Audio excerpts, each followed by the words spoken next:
এটা কি মাছের ঝোল? মাছের তো গরম কই? না না, কই চুল?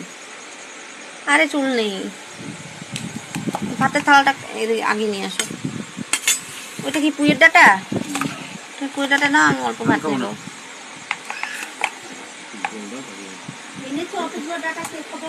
মা ইয়ে করেছো, খাবা নাকি ভাত? কিছু খাবা নাকি মা? চাউমিন খেয়ে পেট ভরে গেল। দাঁড়া আমি দুটো ভাত নিই।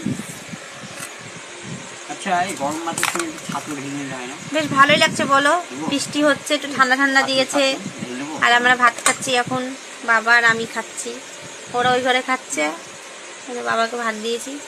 মাছ নিয়েছিলাম জানো তো, কালকে মাছটা নিয়ে ক্যান্টিনে রেখে দিয়েছিলাম, নিয়ে এসেছি পোনা মাছের ঝোল আর পুঁইয়ের ডাঁটা। ঠিক আছে, সব ভালো থেকো, গুড নাইট।